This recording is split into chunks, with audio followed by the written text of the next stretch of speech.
सभी का मेरे YouTube channel online chemistry bye Dhaka sir में। क्लास 10 के चैप्टर दैनिक जीवन में रसायन में हमने अम्ल, क्षार और लवण की स्टडी कर ली थी। आज अपन पढ़ेंगे इनके उपयोग। अम्ल, क्षार एवं लवण के उपयोग, इनका दैनिक जीवन में हम क्या यूज करते हैं उनके बारे में। तो पहले अपन देखते हैं एसिड के बारे में। देखो जैसे HCl है, H2SO4 है, HNO3 है, इनको खनिज अम्ल कहा जाता है। क्या बोलते हैं? खनिज अम्ल। इसके अलावा देखो जैसे एसिटिक अम्ल है, एस्कॉर्बिक अम्ल है, लैक्टिक अम्ल है, टार्टरिक अम्ल है। तो इन सभी को जो है ना, ये कार्बनिक अम्ल है बिकॉज ये जीव जंतु या फिर पेड़ पौधों से प्राप्त होते हैं। तो मीन्स खनिज अम्ल और जो कार्बनिक अम्ल है, दोनों का अपने दैनिक जीवन में बहुत ज्यादा उपयोग है। जैसे हम बात करते हैं HCl की, तो HCl अधिकांश उद्योगों में काम आता है। इसके अलावा जो है ना, बॉयलर को अंदर से साफ करने के लिए या फिर सिंक या सैनिटरी का जो सामान होता है उसको साफ करने के लिए जो है वो HCl का यूज होता है। इसके अलावा देखो अपन बात करते हैं अब HNO3 की। तो HNO3 में नाइट्रोजन है, इसलिए उर्वरक जो होते हैं ना उनके निर्माण में जो है वो नाइट्रिक अम्ल का यूज होता है। इसके अलावा HCl और HNO3 इन दोनों का मिश्रण और 3:1 में मिला लें। तो HCl और HNO3 इन दोनों का मिश्रण 3:1 में होना, तो इस मिश्रण को एक्वारेजिया कहा जाता है। एक्वारेजिया, ये इंग्लिश का शब्द है एक्वारेजिया। इसे अम्ल राज भी कहा जाता है। और ये इतना प्रबल मिश्रण होता है कि इसमें सोना मतलब गोल्ड या प्लेटिनम धातु को डालेंगे ना, तो एक्वारेजिया में वो धातुएं जो है ना वो घुल जाती है। अब बात करते हैं अपन H2SO4 की, सल्फ्यूरिक एसिड। सल्फ्यूरिक एसिड जो है इसका बहुत ज्यादा उपयोग उद्योगों में होता है। इसके अलावा जो सेल होते हैं फिर बैटरी होती है, उनके निर्माण में भी H2SO4 का यूज जो है वो किया जाता है। और H2SO4 का उपयोग उद्योगों में इतना ज्यादा किया जाता है कि किसी भी देश की जो उद्योगों की दृष्टि से जो आर्थिक प्रगति है वो कितनी है, वो उस देश में H2SO4 की खपत के अनुसार उसका आकलन किया जाता है। मीन्स किसी भी देश में उद्योगों की दृष्टि से कितनी प्रगति हुई है, तो उस देश की आर्थिक स्थिति का आकलन जो है वो वहां उस देश में H2SO4 की खपत के अकॉर्डिंग आकलन किया जाता है। इसलिए इसे अम्लों का राजा भी कहा जाता है। तो यहां डाउट नहीं होना चाहिए, अम्लों का राजा सल्फ्यूरिक एसिड H2SO4 को बोला जाता है, और अम्ल राज या एक्वारेजिया जो है वो HCl और HNO3 का मिश्रण जो 3:1 में हो उसको बोला जाता है। ठीक है, अब अपन बात करते हैं क्षारों की। क्षार या बेस, इनका क्या उपयोग है। क्षार जैसे NaOH, मैग्नीशियम हाइड्रोक्साइड या कैल्शियम हाइड्रोक्साइड, ये कुछ क्षार के एग्जाम्पल हैं। अब अपन यहां बात करते हैं NaOH की। तो NaOH का उपयोग जो उद्योगों में किया जाता है, जैसे साबुन है, अपमार्जक है, इसके निर्माण में भी किया जाता है, कागज उद्योग में भी इसका उपयोग किया जाता है। इसके अलावा हम अपन बात करें अब कैल्शियम हाइड्रोक्साइड की। तो कैल्शियम हाइड्रोक्साइड का उपयोग जो है वो मिट्टी की अम्लता को दूर करने के लिए किया जाता है। इसके अलावा सफेदी के रूप में भी इसका यूज होता है, चूने के रूप में इसका यूज होता है। इसके अलावा देखिए जो मैग्नीशियम हाइड्रोक्साइड है, तो मैग्नीशियम हाइड्रोक्साइड को मिल्क ऑफ मैग्नीशिया बोला जाता है, और इसे पेट की अम्लता या एसिडिटी को दूर करने के लिए मैग्नीशियम हाइड्रोक्साइड का उपयोग किया जाता है। अब अपन बात करते हैं कुछ लवणों की, जैसे कैल्शियम कार्बोनेट। तो ब्लैक बोर्ड पर यूज करते हैं ना चौक, उसको बनाने में कैल्शियम कार्बोनेट का यूज होता है। इसके अलावा सीमेंट उद्योग में कैल्शियम कार्बोनेट का यूज होता है, और मार्बल या संगमरमर के रूप में भी किसका यूज होता है? कैल्शियम कार्बोनेट का यूज होता है। धातुकर्म मीन्स किसी भी खनिज से शुद्ध धातु प्राप्त करने में धातुकर्म उसको बोला जाता है, उसमें भी गालक के रूप में जो है वो कैल्शियम कार्बोनेट का यूज किया जाता है। इसके अलावा अपन बात करते हैं AgNO3 की। सिल्वर नाइट्रेट, चांदी है भी इसमें, बहुत महंगा है ये। तो सिल्वर नाइट्रेट का यूज जो है वो फोटोग्राफी में किया जाता है। इसके अलावा फिटकरी, जिसको पोटाश एल्लम बोला जाता है, फिटकरी या फिर पोटाश एल्लम जो है ना, उसका यूज जो है वो जल के शुद्धिकरण में किया जाता है। जैसे अपन पानी का जो हौज होता है ना, उसमें यदि फिटकरी को बारीक पीस करके डाल देंगे तो उसमें जो धूल के कण वगैरह है उनका स्कंदन हो जाता है, वो पन्ने में बैठ जाते हैं। तो जल के शुद्धिकरण में भी फिटकरी का यूज किया जाता है। तो ये मुख्य हो गया भी अम्ल, क्षार और लवण का हमारे दैनिक जीवन में क्या यूज है। बिकॉज इस चैप्टर का नेम भी क्या है, दैनिक जीवन में रसायन। तो इन रसायनों का उपयोग दैनिक जीवन में क्या क्या है, इसकी स्टडी हम लोगों ने कर ली। तो चलिए दैनिक जीवन में रसायन के यूज के बाद अपन पढ़ते हैं पीएच स्केल। तो पीएच स्केल क्या है, इससे पहले अपन देखें, जैसे बुखार वगैरह होते हैं, हम डॉक्टर के पास जाते हैं तो हमारा बॉडी का टेम्परेचर कितना है उसको मापने के लिए अपने माउथ में एक चीज देते हैं, उसका नेम क्या है, सभी जानते हैं, थर्मामीटर। क्या काम आता है, टेम्परेचर को मापने के लिए। इसी प्रकार से कोई भी पदार्थ है वो अम्लीय है, क्षारीय है या फिर उदासीन है, उसको मापने के लिए एक उपकरण का यूज किया जाता है। उस उपकरण को ये अपन क्या बोलते हैं, पीएच स्केल। तो पीएच स्केल का काम क्या है, किसी पदार्थ की अम्लता, क्षारीयता या उदासीनता को जांचने के लिए पीएच स्केल काम आता है। यहां पर जो पी शब्द है इसकी उत्पत्ति जर्मन शब्द पोटेंसी हुई है, जिसका अर्थ इंग्लिश में होता है पावर से। मीन्स ये पी जो है यहां पर शक्ति को बता रहा है, और जो एच है ना, ये बता रहा है हाइड्रोजन आयन की सांद्रता के बारे में। मीन्स पीएच स्केल सारा का सारा किस पे डिपेंड है, हाइड्रोजन आयनों की सांद्रता की पावर कितनी है, मीन्स उस हाइड्रोजन आयनों की सांद्रता कितनी है उस पर डिपेंड करेगा। तो पीएच स्केल की उत्पत्ति जो है ना वो सोरेनसन नामक वैज्ञानिक ने की थी। तो पीएच स्केल एक उपकरण है जिसका उपयोग किसी भी पदार्थ की पीएच मापने के लिए किया जाता है। अब अपन पीएच को परिभाषित करते हैं। हाइड्रोजन आयन की मोलर सांद्रता का ऋणात्मक लोगरिथम या लघुगणक जो है वो पीएच कहलाता है। यहां पर जो ब्रैकेट है ना, ये मोलर सांद्रता को बता रहा है। ब्रैकेट किसको बता रहा है, मोलर सांद्रता को बता रहा है। तो डिफाइन कैसे करेंगे, हाइड्रोजन आयनों की मोलर सांद्रता का ऋणात्मक लघुगणक क्या कहलाता है, पीएच कहलाता है। और हमने पढ़ा है कि H पॉजिटिव आयन जल के साथ जुड़ करके हमेशा किस रूप में रहते हैं, हाइड्रोनियम आयन के रूप में रहते हैं। तो यहाँ H पॉजिटिव आयन की बजाय हाइड्रोनियम आयन ज्यादा लिखना, हाइड्रोनियम आयन लिखना ज्यादा उचित रहेगा। तो pH equal to minus log H3O positive. तो बोलेंगे क्या इसको, हाइड्रोजन आयनों की सांद्रता का ऋणात्मक लॉग क्या कहलाता है, पीएच कहलाता है। तो देखिए हमने यहाँ किसको परिभाषित किया है, पीएच को। अब देखो यहाँ यदि आप नेगेटिव साइन नहीं लगाते हो, नेगेटिव साइन नहीं लगाओगे तो क्या हो जाएगा, pH equal to log 1 H3O positive. तो इसको कैसे लिखेंगे, पीएच इक्वल टू माइनस नहीं लगाएं तो log 1 H पॉजिटिव। तो इनमें से किसी भी फॉर्मूले से आप पीएच को लिख सकते हो। ओके, तो हमने पढ़ा है कि पीएच किस पर डिपेंड करती है, विलयन में H पॉजिटिव आयनों की सांद्रता जो है उसी पर, H पॉजिटिव आयनों की सांद्रता पर पीएच डिपेंड करती है। अब देखिए यदि किसी विलयन में H पॉजिटिव आयनों की सांद्रता, H पॉजिटिव आयनों की सांद्रता बराबर हो OH नेगेटिव आयनों की सांद्रता के, तो वो विलयन उदासीन होगा और ऐसे विलयनों की जो पीएच है वो 7 होगी। यदि H पॉजिटिव आयनों की सांद्रता ज्यादा हो OH नेगेटिव आयनों से, तो ज्यादा कौन है, H पॉजिटिव आयनों की सांद्रता, तो विलयन जो है वो अम्लीय होगा और पीएच जो है वो 7 से कम हो जाएगी भी। तीसरा लें, यदि H पॉजिटिव आयनों की सांद्रता से ज्यादा हो OH नेगेटिव आयनों की सांद्रता, तो विलयन जो है वो क्षारीय हो जाएगा और पीएच जो है वो 7 से अधिक हो जाएगी।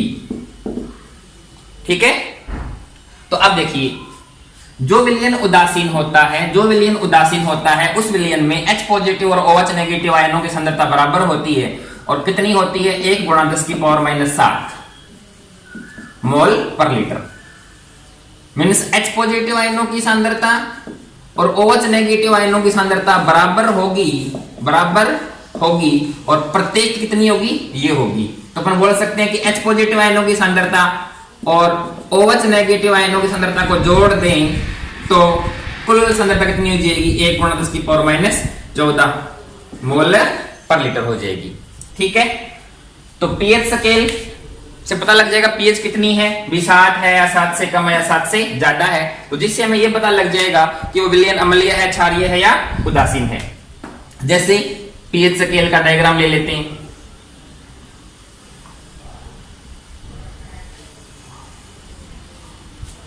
मान लेते हैं इस पॉइंट पर, यहां मैं पीएच लिख रहा हूं, इस पॉइंट पर पीएच जो है वो 7 है, तो विलयन कैसा होगा यहां पर इस कंडीशन में? उदासीन विलयन होगा। इस साइड जाएं तो मान लेते हैं पीएच घट रही है और इस पॉइंट पर पीएच कितनी है? 0। तो इस कंडीशन में मतलब पीएच 7 से कम होगी तो विलयन कैसा हो जाएगा? अम्लीय हो जाएगा। और इस साइड जाएं तो पीएच 7 से ज्यादा, अधिकतम कितनी होगी? 14, तो विलयन जो है वो क्या हो जाएगा? क्षारीय होगा। तो पीएच 7 हो तो उदासीन विलयन, 7 से कम 0 तक जाए अम्लीयता बढ़ती जाएगी, और 7 से ज्यादा मैक्सिमम कितनी होगी? 14, तो क्या हो जाएगा भी? विलयन अधिकतम क्षारीय हो जाएगा।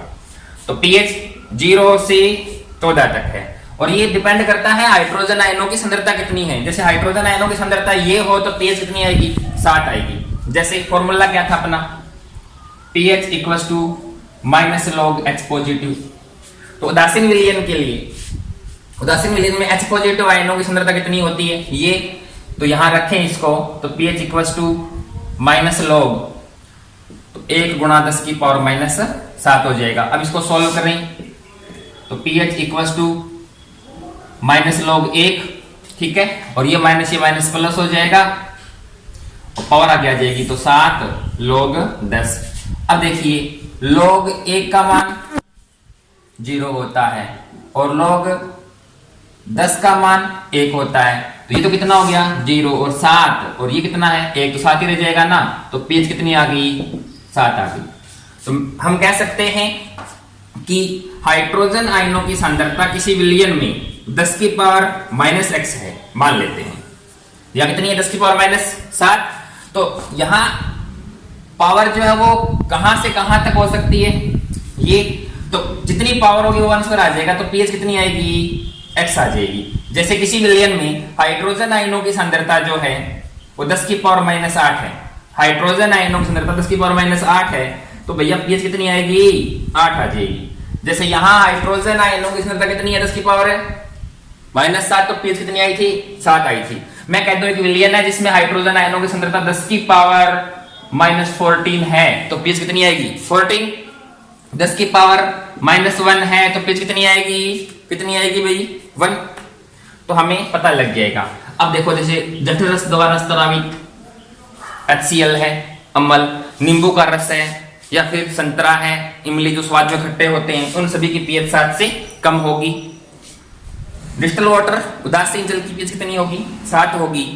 अब देखो, जैसे सोडियम हाइड्रोक्साइड है, मिल्क ऑफ मैग्नीशिया है, तो साबुन का जलीय विलयन है या अपमार्जक का जलीय विलयन है, उनकी पीएच 7 से ज्यादा होती है, तो वो कैसे होंगे? क्षारीय होंगे। ओके,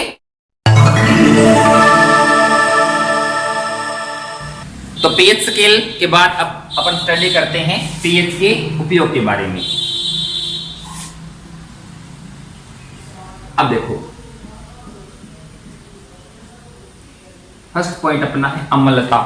सभी लोग एसिडिटी या अम्लता के बारे में परिचित हैं, सभी अधिकांश लोगों की एसिडिटी होती है ना, तो एंटी एसिड के रूप में वो दवाइयां खाते रहते हैं। तो इस अम्लता का कारण क्या है? देखो, हमारे पेट या इसको उदर बोल सकते हैं, इसके अंदर की जो दीवारें होती है ना, अमाशय स्टोमक के अंदर की दीवारें जो होती हैं, तो वहां से जठर रस स्रावित होता है, जठर रस स्रावित होता है, और उस जठर रस में है ना HCl अम्ल होता है। तो जठर रस का स्रावण बढ़ जाए तो अमाशय के अंदर इस अम्ल की मात्रा बढ़ जाएगी, तो अमाशय की क्या बढ़ जाएगी? फिर अम्लता बढ़ जाएगी, और जो पीएच है, अम्लता बढ़ने से पीएच काफी कम हो जाएगी, जिससे पेट के अंदर जलन होने लगती है, खट्टी डकारें आती हैं। तो इस यदि HCl का स्रावण बहुत ज्यादा बढ़ जाए ना, तो उसके स्टोमक के अंदर घाव भी उत्पन्न हो जाते हैं। तो अम्लता को दूर करने के लिए क्या करेंगे? अम्लीय है तो क्षारीय पदार्थ खाएंगे ना, जैसे सोडियम बाइकार्बोनेट है NaHCO3, या फिर मिल्क ऑफ मैग्नीशिया है MgOH की होल ट्वाइस। नाम सुना होगा आपने इनो, तो इनो का मेन घटक होता है मिल्क ऑफ मैग्नीशिया। कई बार पूछा जाता है कि मिल्क ऑफ मैग्नीशिया का फॉर्मूला क्या है, तो MgOH की होल ट्वाइस होगा। मैग्नीशियम हाइड्रोक्साइड जो है इसी को मिल्क ऑफ मैग्नीशियम बोला जाता है। तो पेट की अम्लता को दूर करने के लिए इन क्षारीय पदार्थों का यूज किया जाता है। तो क्या करेंगे, इनका यूज करेंगे तो HCl से क्रिया करेंगे, जो एक्स्ट्रा HCl है उसको ये क्या कर देंगे, उदासीन कर देंगे। एक अम्ल है एक क्षार है, तो अम्ल क्षार से क्या बनता है, लवण और जल बन जाएगा, तो HCl का प्रभाव कम हो जाएगा। हाँ, ये जो है ये HCl की मात्रा को कम करेंगे, स्त्रावण तो होता ही रहेगा, ठीक है। दूसरा देखिए, दंत क्षय, दांतों का खराब होना। जैसे अपन खाना खाते हैं, खाना खाने के बाद हम मुंह धोते हैं तो अंदर से मुंह को साफ करते हैं, दांत वगैरह साफ करते हैं। यदि नहीं करें तो क्या होगा, जो बचा हुआ भोजन है वो मुंह में रहेगा, दांतों में फंस जाएगा। तो मुंह के अंदर जो बैक्टीरिया होते हैं, माउथ में जो बैक्टीरिया होते हैं, वो उस बचे हुए भोजन का अपघटन करेंगे, जिससे माउथ में जो है ना अम्लता जो है वो बढ़ेगी। सामान्यतः माउथ की अम्लता जो है वो 6.5 के करीबन होती है, तो कोई प्रॉब्लम ही नहीं है। लेकिन यदि अच्छे से माउथ को साफ नहीं करेंगे तो दांतों में फंसा हुआ जो भोजन है उसका अपघटन होगा, बैक्टीरिया उसका अपघटन करेंगे तो अम्ल बन जाएगा। अम्ल बनने से पीएच 6.5 से घट करके करीबन 5.5 के पास आ जाती है। और जब पीएच इस रेंज में आ जाती है तो दांतों का सबसे कठोर भाग कौन सा होता है, इनेमल। तो इनेमल को का भी अपघटन कर देते हैं, मींस इनेमल भी खराब होना शुरू हो जाएगा। तो इसे क्या बोलते हैं, दंत क्षय। तो जनरली अपन लोग क्या करते हैं, सुबह उठने के बाद में अपने जो है ना ब्रश करते हैं। ऐसा नहीं करना चाहिए, भोजन करने के बाद ब्रश करना चाहिए। और कई तो ऐसे भी होते हैं जो भोजन करने के बाद मुंह को साफ ही नहीं करते, तो करना चाहिए भी, ठीक है ना, वरना इनेमल भी खराब हो जाएगा, दांत गिर जाएंगे। थर्ड, डंक, या अपन बोल सकते हैं कीटों का डंक।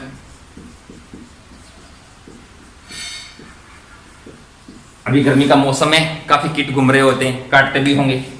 तो देखो मधुमक्खी है या कोई और कोई जहरीला जानवर है जो डंक मारता हो, ठीक है ना। तो जब वो काटते हैं त्वचा के ऊपर तो क्या होता है, वो अपनी बॉडी से अम्ल का स्रावण करते हैं। और अम्ल कौन सा होता है, फॉर्मिक अम्ल। कौन सा अम्ल होता है, फॉर्मिक अम्ल। फॉर्मूला क्या होता है, HCOOH। तो मीन्स उनके डंक के माध्यम से हमारी त्वचा के किसी भाग पर क्या आ जाएगा, फॉर्मिक अम्ल बॉडी के अंदर प्रवेश कर जाएगा। और फॉर्मिक अम्ल के कारण ही वो बहुत ज्यादा दर्द और जलन का अनुभव होता है। तो अम्ल छोड़ा, डंक नहीं, तो फिर जलन न हो, दर्द न हो, तो अपन क्या लेंगे, कोई क्षार लेंगे या क्षारीय पदार्थ लेंगे, उसका उपयोग करेंगे ताकि जलन कम हो भैया।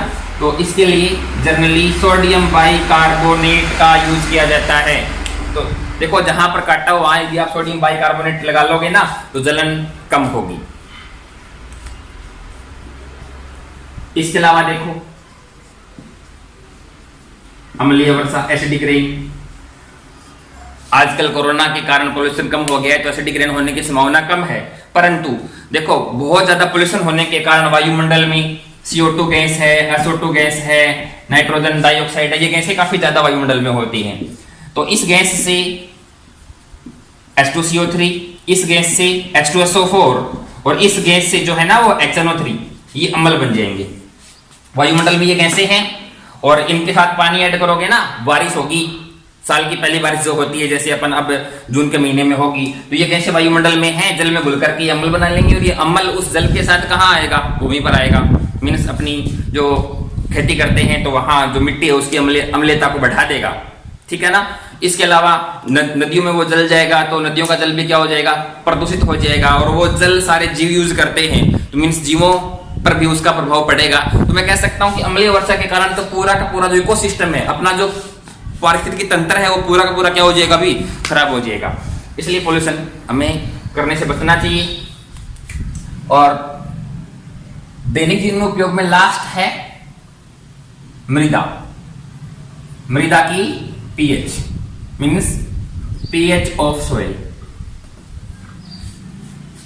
उपजाऊ मिट्टी जो होती है ना, उसकी पीएच परास जनरली 6.5 से लेकर के 7.0 के बीच होती है। लेकिन अम्लीय वर्षा से, लगातार उर्वरकों के उपयोग से जो मृदा जो है वो ज्यादातर अम्लीय होती जाती है। मीन्स पीएच जो 6.5 से कम होता जाएगा, और ऐसा यदि होगा तो उत्पादन कम होगा। उत्पादन कम होगा तो किसान मारा जाएगा। हम मोस्टली किसान वर्ग के हैं, इसलिए मृदा के पीएच को इस प्रकार में मेंटेन रखना चाहिए। इसके लिए जनरली कैल्शियम कार्बोनेट का यूज किया जाता है। Okay, thank you.